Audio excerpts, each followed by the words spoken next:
did that for quite a few years.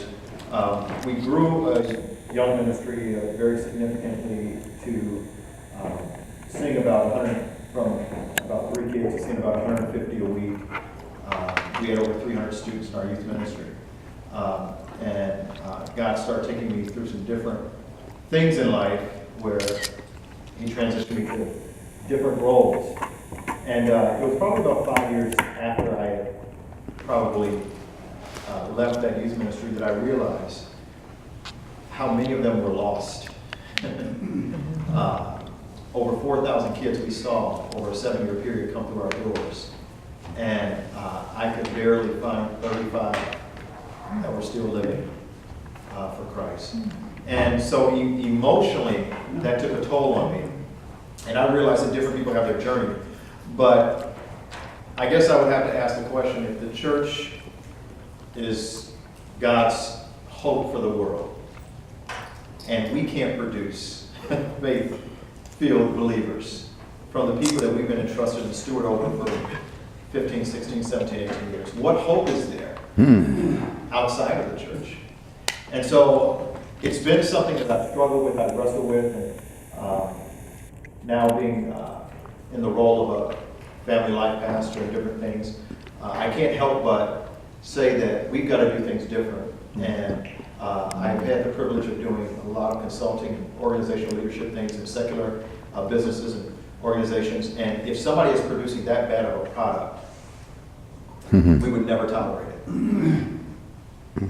And so rather than making excuses and pointing fingers, I wanted to kind of get to the center of it. Definitely grateful that my uncle and my mother's here hanging out with us today. I think back to someone, and I shared this with my mother, someone posted a picture on Facebook earlier this month, and I think of the church that I grew up in, which didn't have sophisticated youth ministries and this, that, and the other. But what we had was, my grandfather, who was a pastor, had men from the church consistently, my uncle being one of them, doing overnights, teaching. He's a genius in computer science, and he was teaching us 1100, 1100. I still don't know what it means, but binary woodshop, and we had a gentleman from the church that worked on cars, and he would come talk about cars, and musicians come and teach music. But keeping the young men out of trouble and in the church was a philosophy of his, without all of the sophistication and lights and technology. Maybe the occasional Christian movie on Friday night. But there was something about men pouring into younger men that when I look at the men that were from that church, from that generation, many of them are still living faith-filled lives. Amen.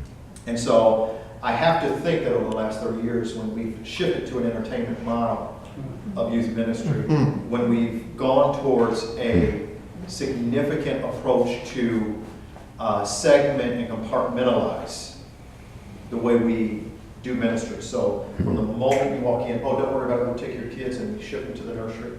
They go to the preschool, then they go to the kids area, then they go to the, and we never see our kids. And so much of the challenges that I see, starting from the church as a whole, because there's been a lot of ink spilled over the church as a whole, and they mainly focus on large mega churches to try to get their data, and many studies have been done on that. But I look at the urban church without the holistic family for the most part. The number has peaked a little over 70% of African American children that are born to single parent homes. And looking at how the dynamics of growing up in Chicago and being a youth pastor in Minneapolis, all those challenges, I know that the challenges are different.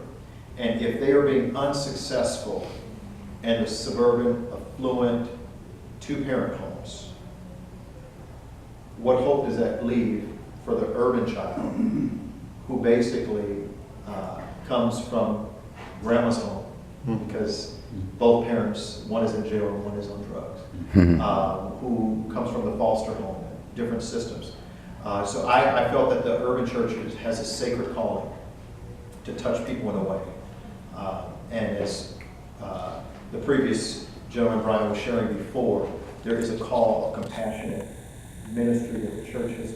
We live in this pendulum where, you know, we don't deal with issues of what's happening to people. You know, our goal is to create an edifice where we can really celebrate, you know, what God has done in our lives, and we celebrate that grace we do. But there's been a lack of activity towards reaching out, helping and healing, doing what Christ intended his body to do.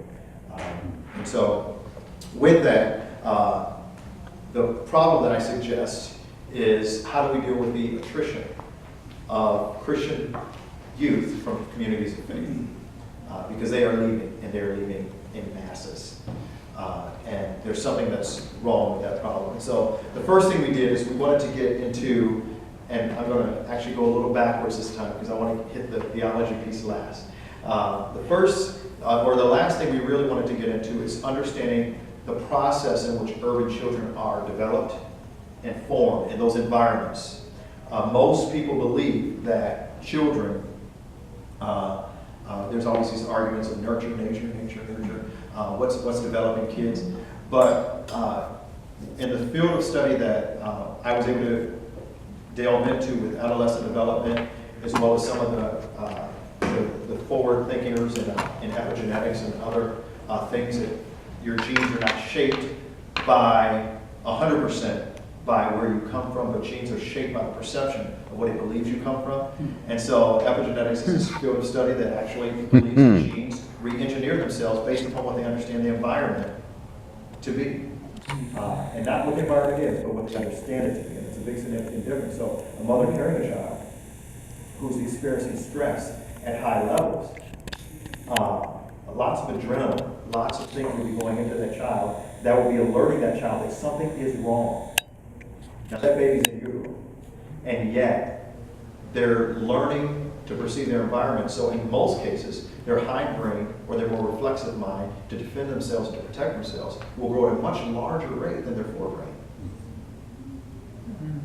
And so being born into that type of environment where you hear sirens every other hour, where you hear everybody's jumping and protecting themselves from gunshots and different things like that. And that's deep inner city, but this problem is broad and expands far beyond that.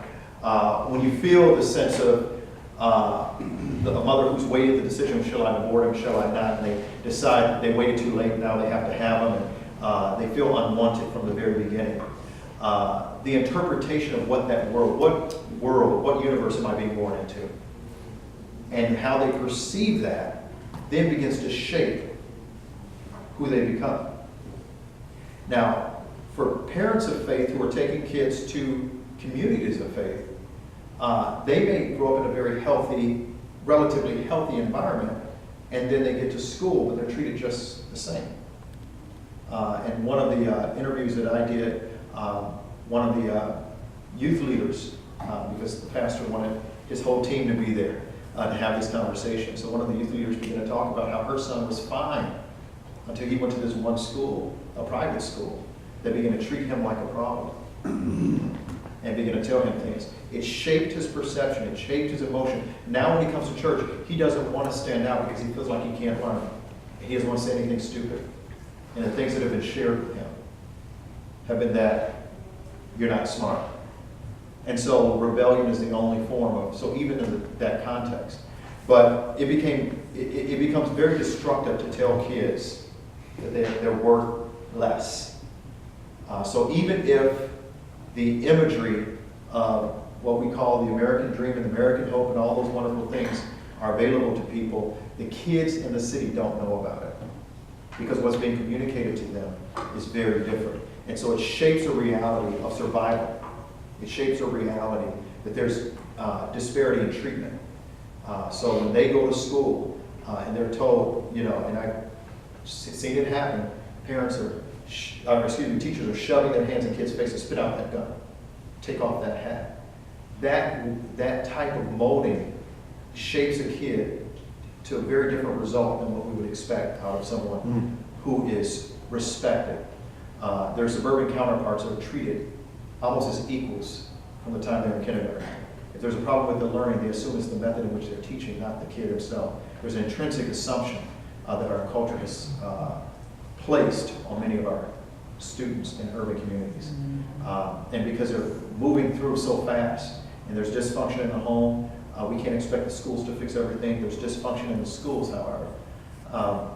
And so when they go to church, that which can provide a healing beacon for these young people has become nothing more than keeping up with the latest thing in order to keep them engaged for the 2 to 2.5 hours a day. And so from that, studying that, I wanted to say, all right, so what can we do? Looking at every model that I looked at for changing and transitioning kids from very required a few things. One, if anybody studies Bandura and the marshmallow studies that he did from the 1970s and changes, there's one thing that we can learn is that modeling and mentoring is one of the only things that shifts a person's perception about themselves, that can really shift and change the way many of these kids are. And if we really want to see that, and I see that, the sad thing is, if you look back before the entertainment age in churches, that was the standard.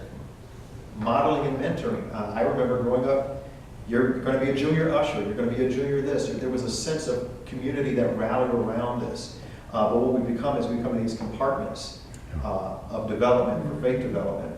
And then the sad thing is, in the research, looking at how churches have approached this, parents have taken an emotional vacation on what it means for spiritual development. This is what leads us to the theology.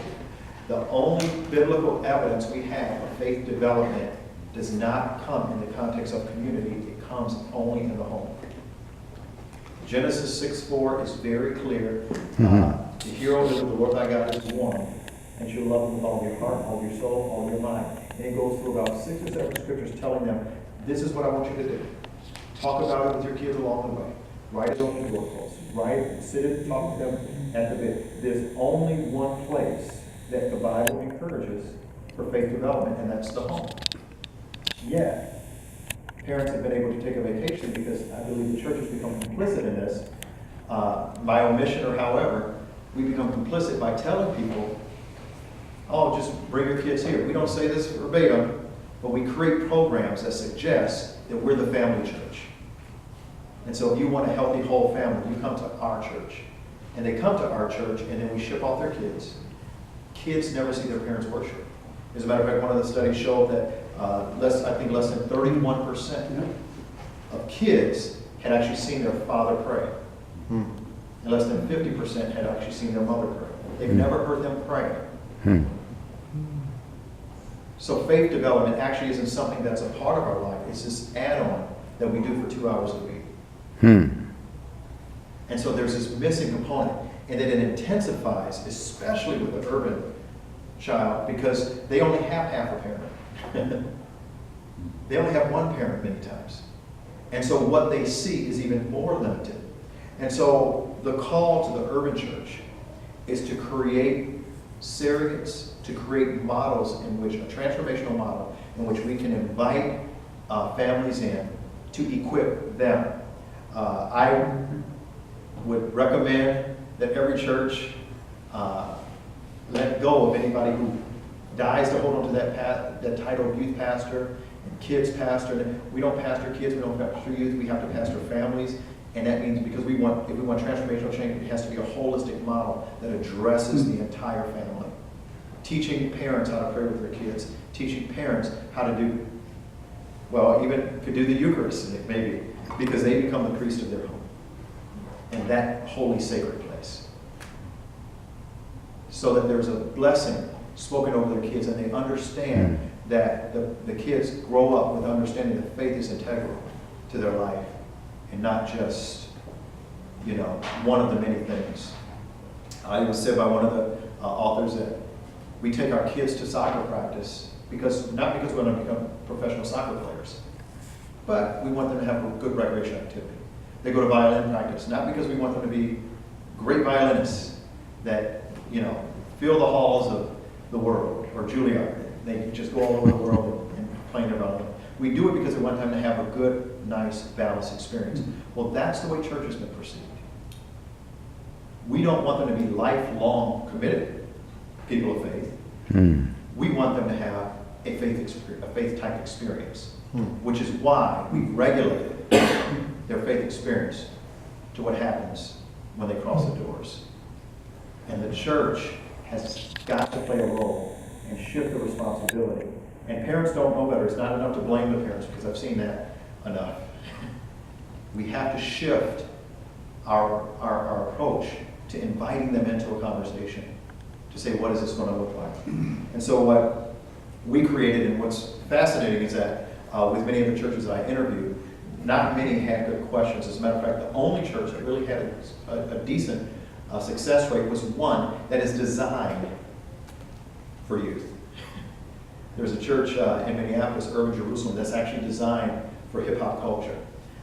And that's their reach, that's their approach. And so they have actually had much success with youth after they cross that 18-year-old threshold. But it's only because they're targeting that. And I don't believe that's the end all of all. He talked about many of the shortcomings and weaknesses of that, is that once they get buried and get whole, then they're off to a different church, and now so it leaves them a little imbalance as far as what they can display as far as a full family in that specific congregation. And so, but in creating these models, I've had every single person that I've interviewed, and I've interviewed many more people that went into this document, because I had a criteria and some of them didn't quite make the criteria, has somehow brought me back to speak and to try to develop a model within their context that will work in order to help them shift this.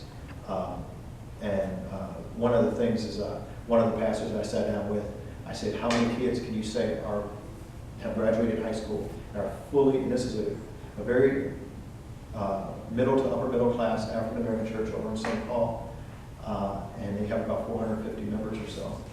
And he looked at me and he says, after they graduate high school, they go. And we don't know where they go. We have no accountability, we have nothing, and it doesn't look like. And we only see them sometimes when they come back, maybe a decade later. And he says, help us solve this problem. And so I believe there's a hunger, there's a call for this. There's a limited perspective on this. And so this has been a work of both emotion and love, but also that of hope and possibility that we can address these things. But it will take more than just a Sunday morning sermon.